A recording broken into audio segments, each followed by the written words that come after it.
I think I hung up on you or something like that. Yes, you did. Sorry about that. Yeah. Hey, Glenn. Hi. Is that Danny? It's me. Can you hear me all right? I can hear you. That's Danny. Yes. Yeah. What else we got here? It's just us three for now. I think there might be two other people who might call in. Okay. They're given a time, so whenever they, I guess, have a second to call in, they'll call in, you know. Yeah. Told them 2 o'clock. Okay. Yeah. So yeah, Glenn, I'm finding like I'm coming across some stuff that I'm finding interesting. Like I've been looking into these guys, reading a book on Lewis and Clark. Yeah. And it's interesting when you look at like natives. Like natives are the scouts. Yeah. And then they used Sacagawea to guide them through the territory. That's why you have scouts. They're the first ones in. What they do is lay the directions in symbolism on the ground and don't tell anybody except the person who's going to be the guide. The person who's going to be the guide is going to be the one who pretends they're leading the way in unknown, unplotted territory. Right. Is that how they communicated? They had like some type of symbolic language, right? Because if you're coming from different countries speaking different tongues, they were also able to talk to each other and figure out what's, you know. They all could read the signs. Yeah. Right. And it's I've noticed it was embedded in their religions, like how to treat, or like there's one with the they call them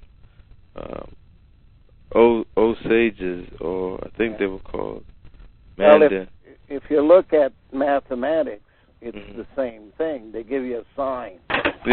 Plus, minus, divide by, you know. Yeah. All of those signs in algebra and mathematics are there to guide the person forward by somebody who's been there before. Right. The same thing exists in language. It's called silly balls. Yeah. So yeah, I seen how like these guys basically, and they say that like it's just like it was like universal symbols that they used. Yeah. And it's the same thing I think around the world, everywhere. And the media knows it, but they pretend they don't, and they laugh at people who say it exists. Right. That's exactly. And accuse them of being crazy. Yeah. So that keeps people from looking in that direction. Yeah. And I was thinking of like the technology, like that they were using, because they use these natives. Because I've been looking at the other natives. They call them Taino. These were the ones in the Caribbean. They're like they have different sects called Awa Rock and Carib. And Caribs, yeah. Yeah, and I was looking at the ones that were in before it was called Haiti, and some sided with Columbus, and some rebelled. But I think it was a game they were all playing. Always is. It's theater produced by the ones in the middle, the media, Medes. Yeah. The word Medes is the code word seed. Yeah. They seed the ground, and they expect you to follow their instructions on development. The minute you start looking for yourself, though, you sometimes find pumpkins growing out of acorns. So yeah, they had this advanced technology, I think, biowarfare, because they say, the natives died because of diseases, but I think that's like they probably like set it all up so they would die from these diseases when they came. Absolutely. Like, only a computer could do something like that. That's so, like, thinking ahead of the game, you know? Maybe that's what they were doing when they, had all disease in Europe. They were kind of like, because they know how the human body works, like it becomes almost like immune to certain diseases, but ones that aren't exposed are like. Well, we talked before about maturity and immaturity, and the fact that one cannot be mature without having lived the experiences. Mm-hmm. And we had a good example of that last week with Michael, and I hope he gets on because I want to tell him Mm-hmm. that in fact he made a statement which is an absolute lie. I knew it was a lie then, but I wanted to do my job, which is to observe, analyze, and conclude rather than jump to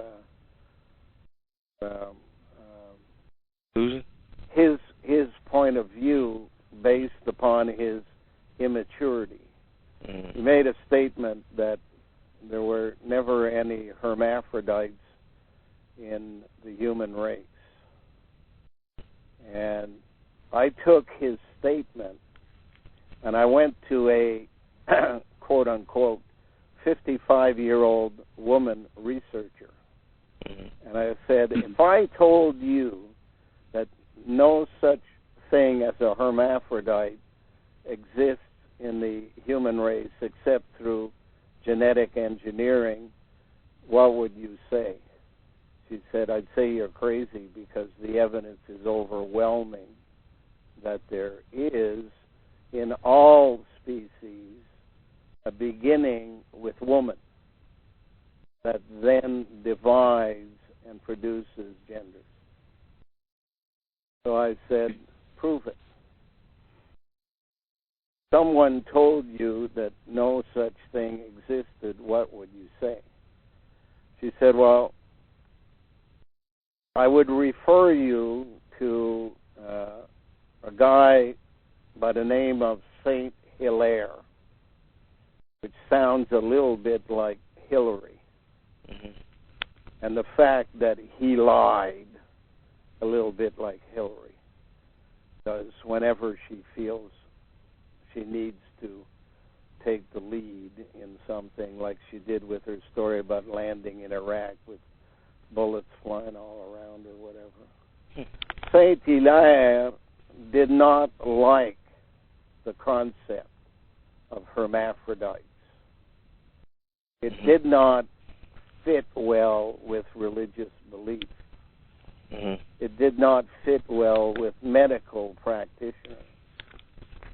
And therefore, he and other people at the time decided they would change the definition of hermaphrodite. And by changing the definition of hermaphrodite to something that wasn't possible, they then said, ha, there are no such things, hermaphrodites in human beings. So, for those of you who care to go a little further than the first thing one reads put out by the system, there was a site called commonplace.org.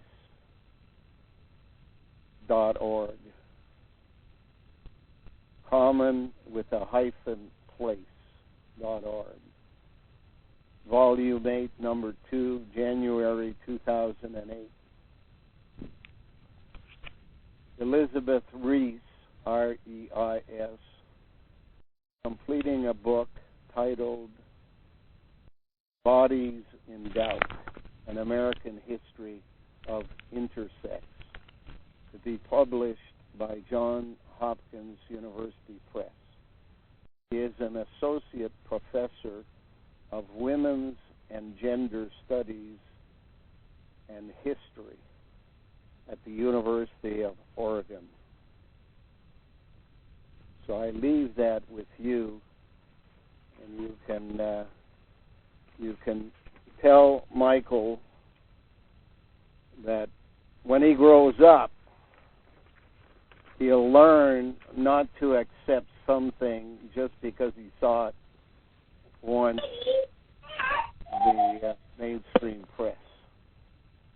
And in there, he'll see that it's not just humans, but all advanced, highest class of animals. Picture of an orangutan as well. In his account of a hermaphrodite orangutan, Richard Harlan made the point that a perfect set of male and female organs could be found in even the highest class of animals, as in monkeys. Also described a person living in Lisbon whose genitals united both sexes in apparently great perfection.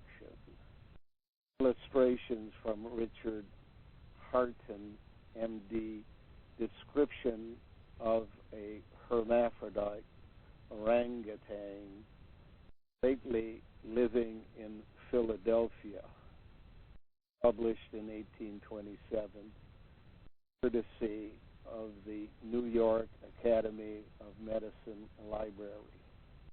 One thing that you should never try to do when it comes to medicine is lie to a nurse.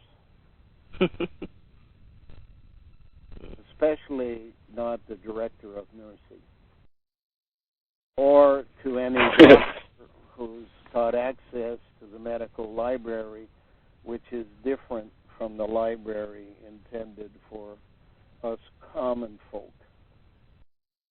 So I just thought I'd let you know that before Michael comes on, if he dares come on. Yeah, my father, medicine, I can never have a conversation with him, Glenn, about medicine, because it's just impossible, because he used to think he used to swear he knew everything about medicine. And, he probably did know a lot. But, so I would never even talk about it. I think, is he on? Is that you? Mike, are you on now? Someone just came in from South California. Yeah, it's me, Mike. You just Did got you on? hear me, Michael? Yeah. Oh, hey, Glenn. How are you? I'm fine. I was just talking about you.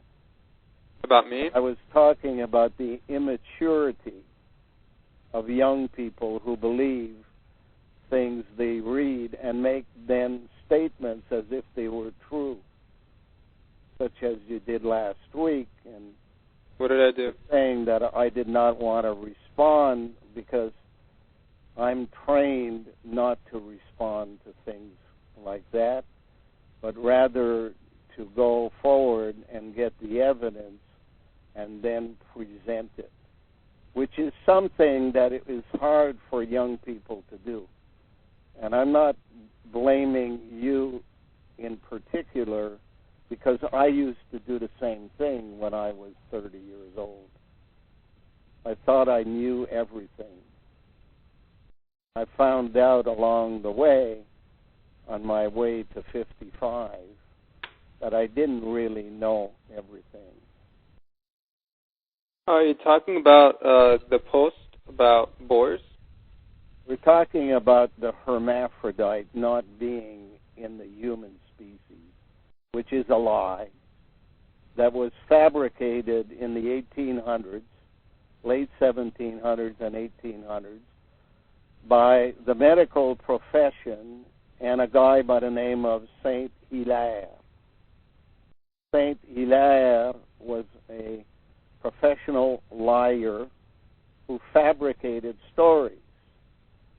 One of the problems the medical profession had and the religious people had was to explain hermaphrodites in human beings.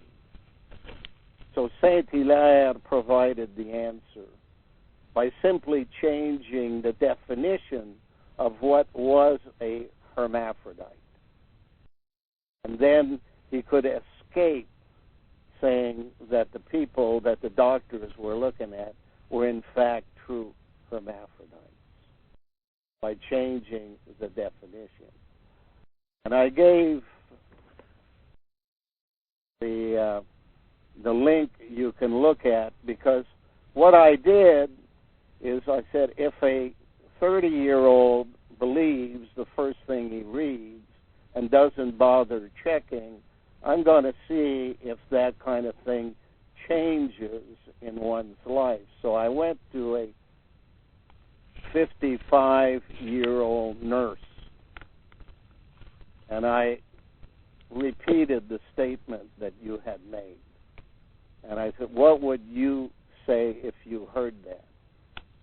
And her response was, that's crazy. Every single species, down to the lowest and the highest, starts off as a woman and develops over time. I said, prove it. She went to the internet and sent me a fax on an article, and there's much more than just this article, but I thought this would be a good beginning for you to read. It's a place called Common Place, with a hyphen between common and place. www.common-place.org, Volume 8, Number 2, January 2008. Elizabeth Reese is completing a book titled Bodies in Doubt, An American History of Intersexes, to be published by Johns Hopkins University Press. She is an associate professor of women's and gender studies and history at the University of Oregon. Now, I'm not going to go through teaching a lesson here. I just want to make the point. Now, when I was young, I thought I knew everything. Now I'm 69, I think I know most things. I had to back down a little bit along the way. And I know most things because a lot of things I know I don't remember. But they're there inside of me. Like the history of a deciduous tree resides in a coniferous beginning. A pine begat an oak tree. A spine begat a human. Therefore, the DNA in there contains all of the information I will ever need to make decisions. But only if I understand that it has been played with, that the medulla that I had as the in-between brain or interbrain has been changed from its origin of looking for truth rather than only looking for safety. Safety is a good thing to look for, but it should not be the priority. It should only follow in line after truth. Now, was that the thought process of Neanderthal? I beg your pardon? Was that the thought process of what Neanderthals were? Safety and unsafe? And not no, it's what they put into Cro-Magnon and Roma. They don't dare change themselves any more than religious people want to change themselves. You are to take the word religion and realize there is no L. And that their goal is to create a perfect slave called 10 or I-O. I-O, it's off to work we go. If you remove those three letters from the word religion, what have you got left? Rego? I-O and L? R-E-I-G-N. Oh, region. What? Rain. Oh. As in royals, rain. Rain.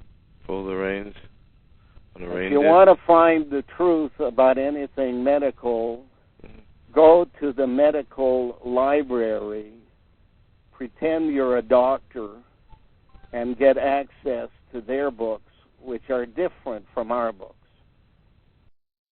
And I would suggest to you that if you wanted to find anything about anything, go to the books that belong to that profession. Yeah. And you will find books that have different stories than the ones that are public, whether they're archaeologists or mathematicians or any topic whatsoever. In order to be published for the general population, they have to meet certain criteria. Truth is not among the criteria the books have to meet. Yeah, I have access to that stuff, those medical books. I used to look at them. You go look up hermaphrodites. This fax that was sent to me has 11 pages, but there are other documents as well. My point is not to go into an argument here. My point is to explain to you that over time, evidence that is incontroversial comes your way. Mm-hmm. It will happen to you on each topic 3 times within your life. And by the 3rd time, if you haven't figured it out, your brain doesn't function. If by the 3rd time you've figured it out, you've demonstrated signs of being a normal human being. A normal human being learns things over time. That's why it's the 4th dimension. Yeah. You cannot get all of the information crammed into 20 or 30 years. You can't even get it all crammed into one lifetime. Therefore, you must be reanimated a number of times over the millennia in order to acquire some information about everything. Glenn, I have a question. Can you hear me? Yes, I can, Michael. Is it Michael or is it Neil? Which one am I dealing with today? Michael. Michael. Well, my question is, first it refers to the comment you made about the developmental cycles of organisms. That's true, that many organisms do, in fact, pertain to the gender of a female until they are influenced with testosterone and then they turn into a male. But regardless of that, what I wanted to say was there aren't that many species, at least today in existence, that are true hermaphrodites. As in there after are, they are born. Michael. Read the stuff on it by the experts. Don't keep repeating a lie because it's convenient to your story. That's my point today. How do you define a true hermaphrodite? You don't add definitions to prevent the person from being called a hermaphrodite. Hermaphrodites don't need to be functioning in both genders until they're needed. If the only male of a clan dies, Michael, a female among the clan will convert to a male so that the species can continue to live. Read the background information on all of that. Well, what you don't have to have pleasure from both sets of organs in order to be a true hermaphrodite. You have to have the equipment, and it can be turned on by recessive genes at any single time it's required. Turned on remotely? It can also be done remotely today because genetic engineers who operate in laboratories are telling you in the letters they write as 31st, 32nd degree Masons, they finalize each letter by adding, so mote it be. Mote is not complete. It's missing its first two letters. R-E, second time around. So remote it be. And therefore, the superego that deals as the referee between your id and your ego is not yours anymore. It can be communicated as information to you. The key word is raft in French. Radeau is the pronunciation of a raft in French. Therefore, their equipment for communicating is a radio.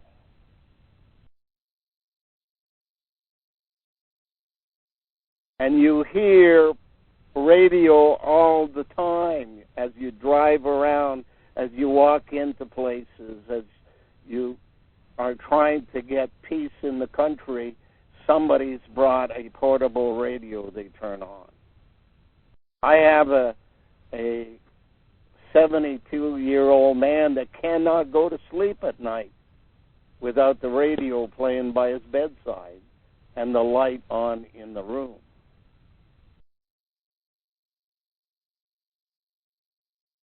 Well, what you just mentioned to me is more reasonable than what I thought you meant by true hermaphrodites. Well, that's because I took the time to ask the question of the person that was old enough to know.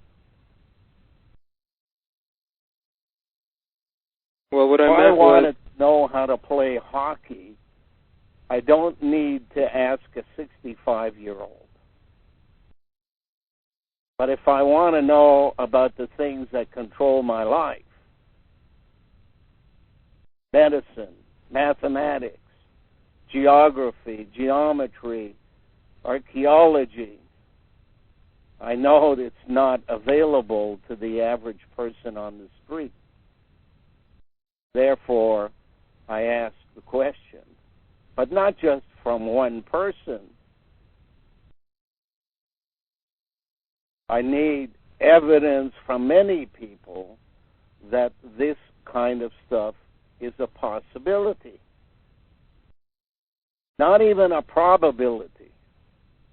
As long as it's a possibility, then I have to work on the other side. How can they be doing it? And they are doing it.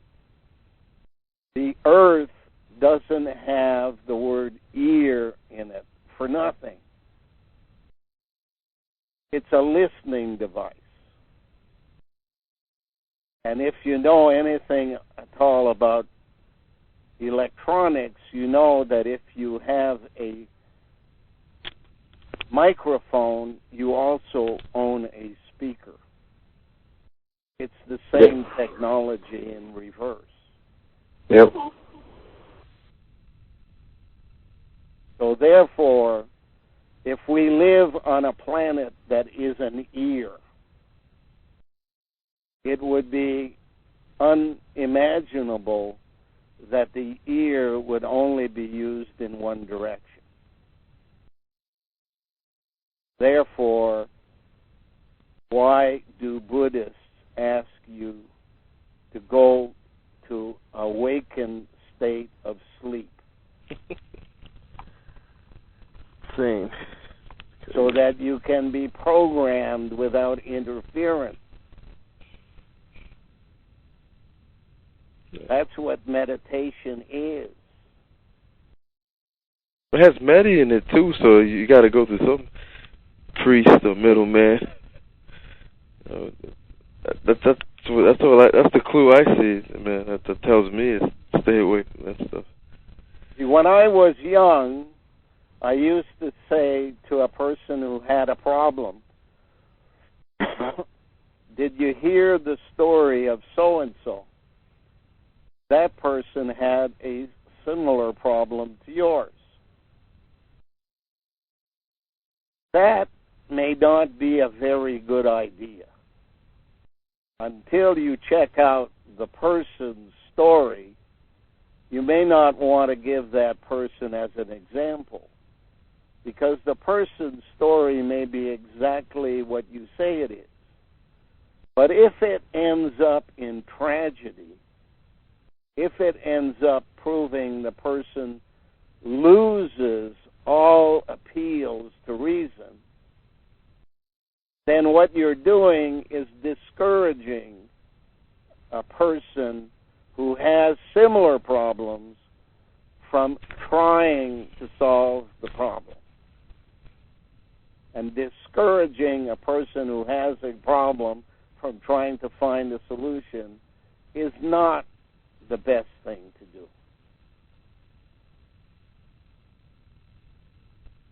It really works for the opposition.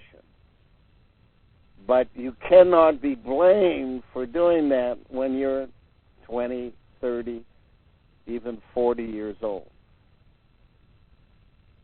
Their books tell you life begins at 40. That's because by 40, you joined Masonry at 20, and you paid them for degrees until you're 40. But life doesn't begin for a person on the day he's born. The person has to grow up first. He has to have a coming out party. Like he's got to be through his primary and secondary schooling, at least. So I wouldn't count a person to really be a person until they're 55.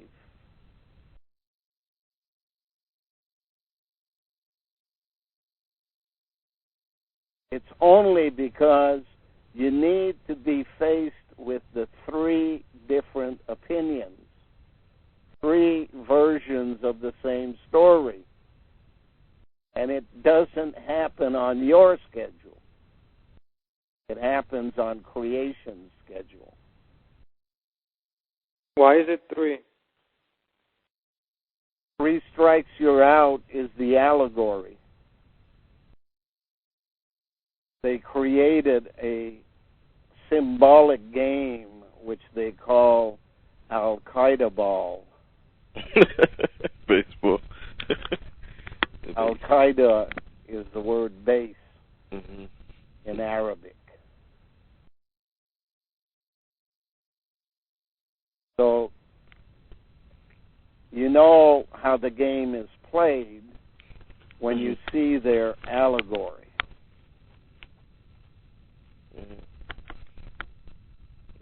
Glenn, how many times do you think... Sorry, how many times do you think 3 is a 3-sided pyramid. The lozenge. Incomplete pyramid. Diamond.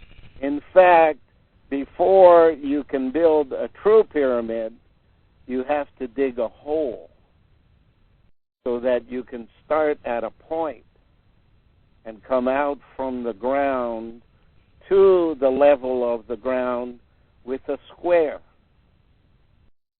And then you build a 4-sided pyramid going up. It's no different with a tree. Trees, Or a tooth. I beg your pardon? I said, or a tooth. Or a tooth, yes. Trees, and I see it every day because I live in the bush. On the farm, I walk around and I understand why the coniferous trees are in one place and the deciduous trees are in another. They need the protection of the pine tree in order to grow the coniferous trees behind it. So you know where the front really is, even though there's no sign around. But you have to grasp that concept that a tree begins in the ground, comes up to a point where the roots meet at the base of the trunk, and then expands again from that point. Pyramids do the same thing. On one side, you have religion. On the other side, you have military. Those are the knights of old. They used to be the same person. They got divided into two groups because the priests who liked to work with books didn't like to have blood on their tunics. And the ones who liked to have blood flying all over didn't want to hang around a library. So they split the task in two. And what they created was the other two sides. One side is business, so that it can create and manufacture those items that you need in order to survive and prosper and amuse yourself. Each business of the large variety is a two-faced operation. It's something that produces a consumer product in a time other than war, but it's designed to switch around quickly and produce war material when that becomes necessary. On the other side of them is the politician, the political world, that basically writes all the regulations, as they learn things every day, and therefore have to write a new rule in order to take that into consideration. So four sides, one would say, leads up to a point, and you ask yourself the question, where's the capstone? Why does the pyramid at Giza not have a capstone? Why is it accompanied by two smaller pyramids and a whole bunch of broken down step pyramids? Because it's the process. But the process is not complete until the capstone is laid. But the capstone is in transit. It's in transition. It's being made. Who's making it? Well, there's a lioness statue next to the pyramid. It's called a sphinx. And between its paws, there's a path leading underground. That's the lab. And the people who are involved in making that were considered second-class citizens in the four sides of the pyramid. Religion, in politics, in business, and in the military, females were considered to be less than human. So they operate in the background. They do the dirty work. They wash the toilets. They wash the floors. Do the work of clerks. Do the archiving. But in the end, they know everything. Pyramid doesn't. That's what you have today. Have the women who know everything, called women, because nobody checks on, is this all the mail I got today? What happened to the letter I had 3 months ago? How come it's gone missing? Where's the page on this or that? It's no longer available. Well, guess what? It's gone into a separate archive. Another book. Liber 1 and Liber 2. Book 1 for the public. Book 2 for the insider. Who's the insider? Well, you think it's the priest or the military general or the businessman or the prime minister. They're just fronts, cosmetics. One with the real power is a clerk, usually with big hips. I see him. I was seeing him this week. And Fat bottom ladies make the rocking world go round.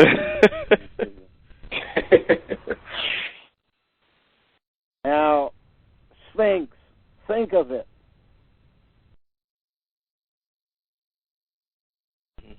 S and X, Alpha and Omega. X is 10, S is a 1. Together they make 11. Ocean 11. In the middle is PHI. Phi Zeta Kappa. Oh, yeah. The top 10%. Oh, geez. Phi. But it's phonetics. It doesn't have to be spelled PHI. It can be spelled FIN, as in finish. At the end, who will be in charge? Who will finish?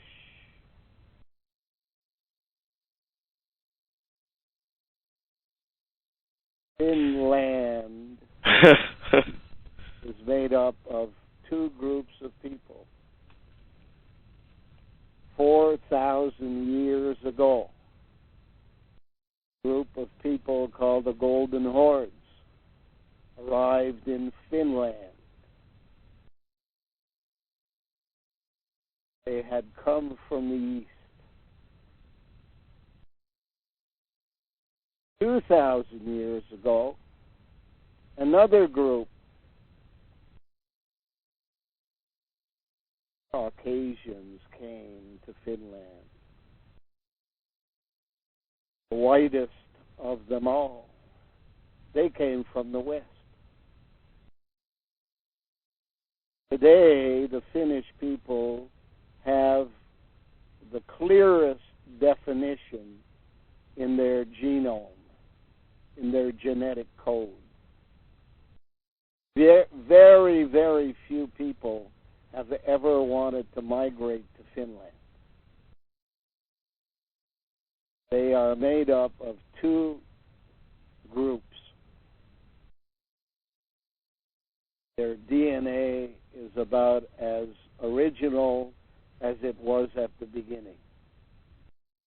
If you went to England, you'd find the opposite.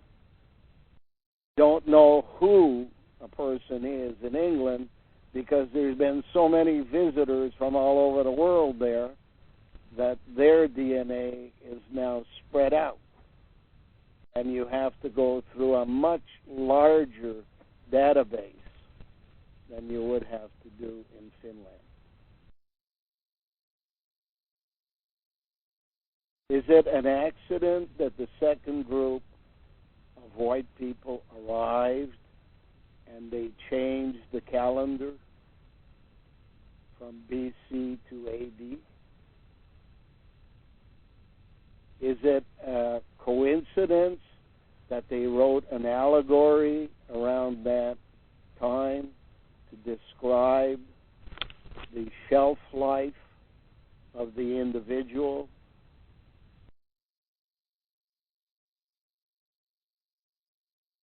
Died on the cross at 33. Who's Jesus? Pronounce it as if you were Spanish. After all, you came from the Middle East. If you were Spanish, you came from a place called Tyre. You were Phoenician. Mm-hmm. 3,300 AD. 1,100 years from now. Humans die on the cruise.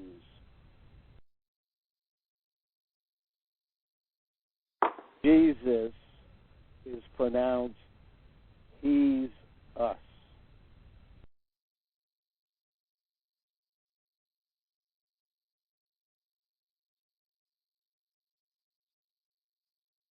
But Glenn, I wanted to ask you, what do you know about, have you been looking into, like, the thing that's all over the news with this guy, Jared Loner?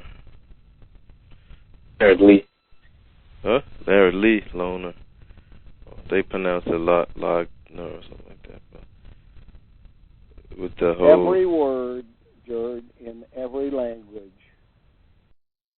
built with philosopher's stones. Genetic hen inside Logner. GH. I remember you telling me that. Brick is a pebble. A cement block is a stone. Mhm. Silly balls. Phonetics is the common denominator of all language. So is pictograph.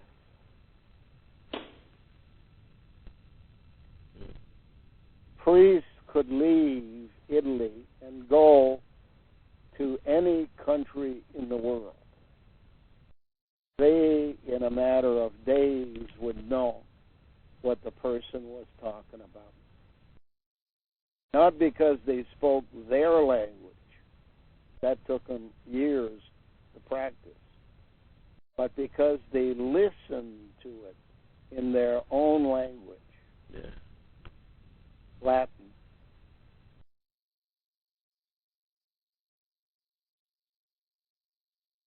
The root language. La is the. 10, the cover. 10 is 10. Oh. The 10 is the common denominator. 10 parts to a perfect slave.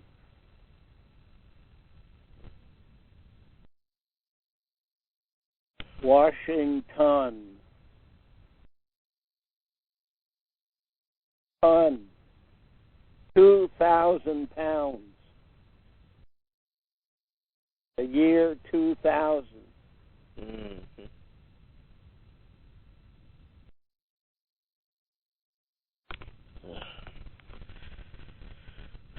Yeah, Glenn.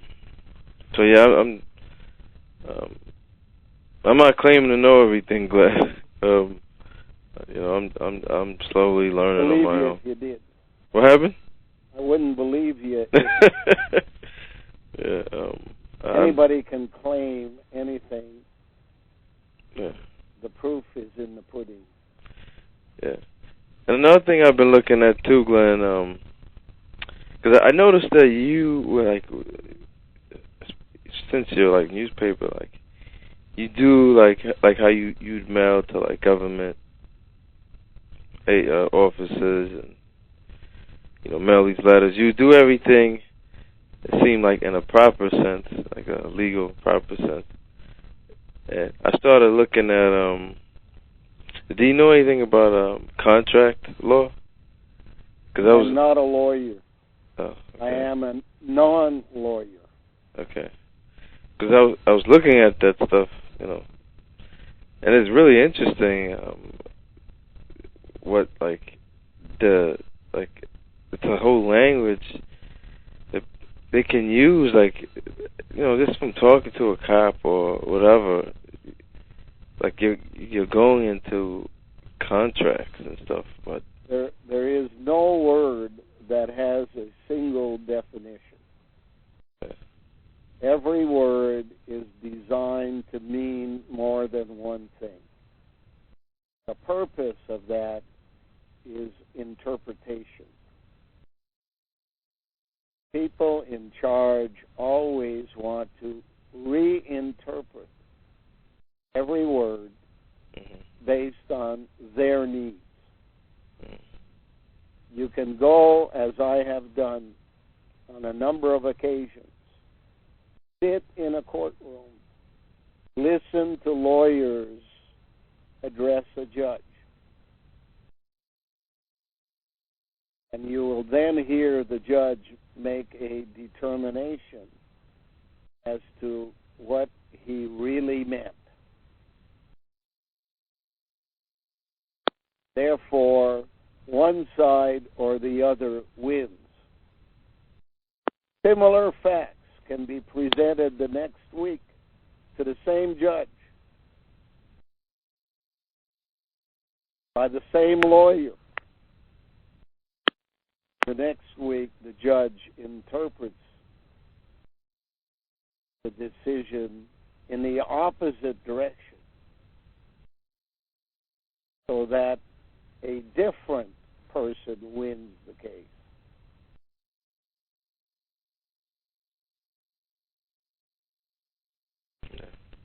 At each time, the judge acts as if it was the first time that he had heard the argument.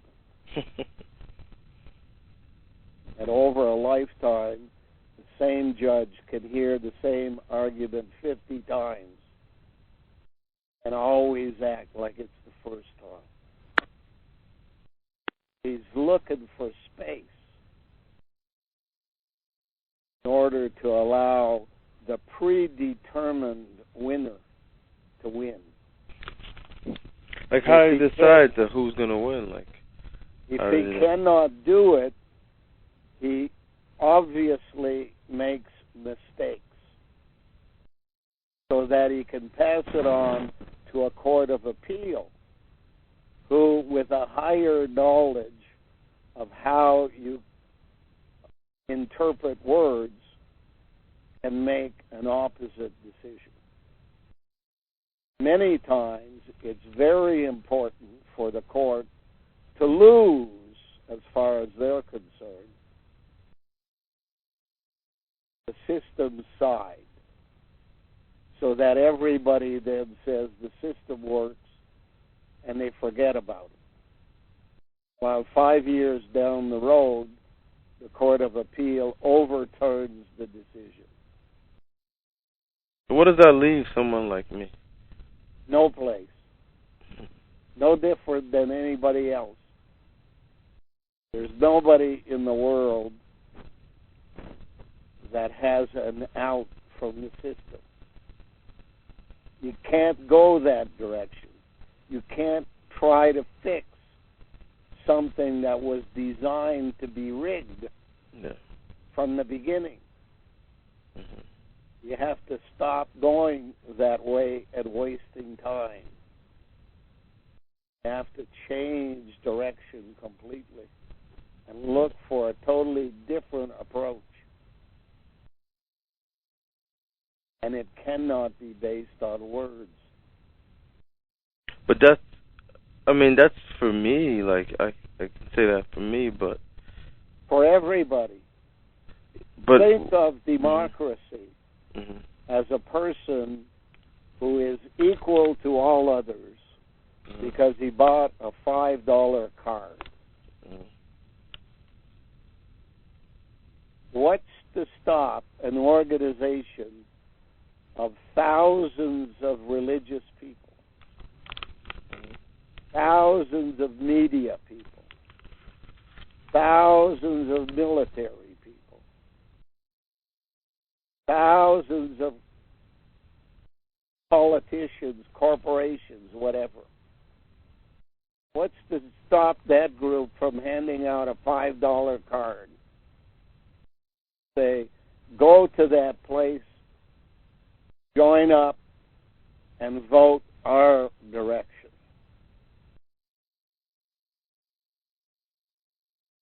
Democracy doesn't work. It cannot work. It's based on a false premise that the individual has power. Not true. The individual only has the power of one card.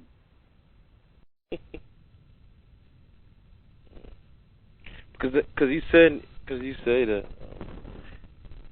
you're building up evidence for I forgot the exact words, but you said a court of proper appropriate jurisdiction. Appropriate. Now, what does that really mean? Court of appropriate jurisdiction deals with the final recombination. Oh, okay. You cannot make a pig's ear into a silk purse. Therefore, you got to get rid of it. You can't do it by going around killing people. That means you're simply taking the place of God, who goes around killing people all the time. But if you leave it to creation to make sure that everyone who is born and proves throughout their lifetime they carry no redeeming social value, they have no reason to call themselves human beings. They are, in fact, self-styled accumulators who only think about short-term benefits for themselves. Those people cannot be allowed to come back in this or the next universe as human beings. You know what you're going to get from them, and it's not your intent if you're creation. So you melt down their recipe to its individual components. Recombinant DNA. You recombine them. If the penalty is small, you send them back as something useful. Ants would be much more useful than politicians. They're the garbage pickers. But there are some people that you can't even allow a few 100,000 years to go by before they might become human again. So you got to go a step further. The worst condition I can imagine for living eternity is to live it as a slug.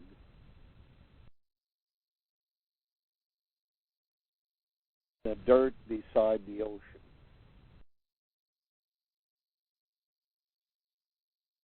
And that's the penalty requested. The court of appropriate jurisdiction. Only creation can make that decision.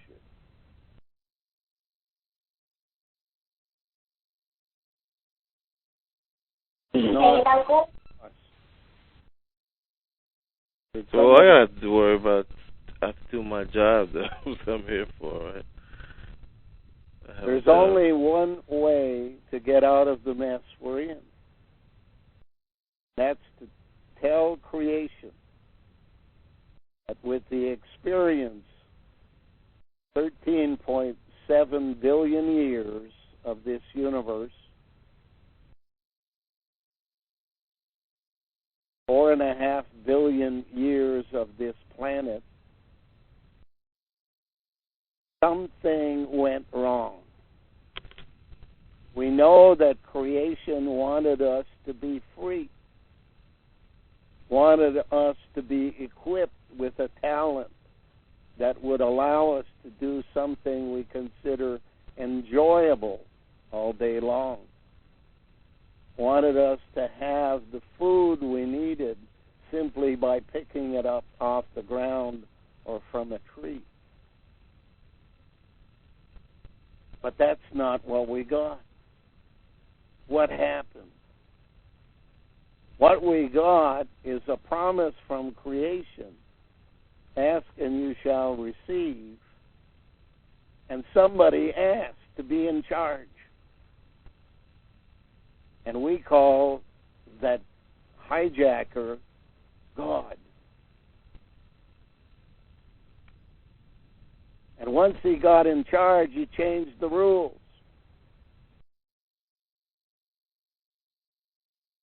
He said, I want to accumulate everything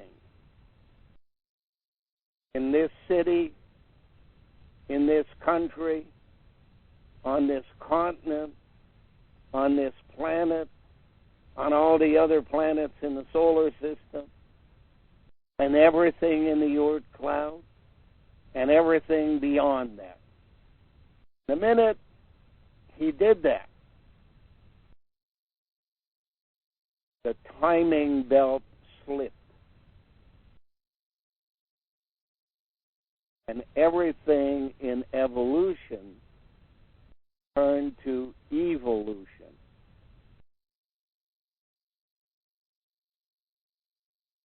What we need to do is ask creation, what can you do about fixing the timing belt? Well, I think people should know the real story, what really happened, because people are working with the premise that God's laws, as they say, is the absolute truth. God is everywhere today because God operates by remote control through the human beings that God has modified. And God has come to the conclusion that they're not good enough. And they need to be replaced with a better copy. And knowing that the original one was a hermaphrodite, it's decided that that's the way to go. However, not to leave the decision-making power to the slave, that it will be a 10-element assembly so that it can, in fact, be remotely controlled from the mainframe computers that are located in the upper mantle below the floor of the ocean is the Moho discontinuity. Following that is the upper mantle. Then what protects you from the water, from from the heat is the lower mantle.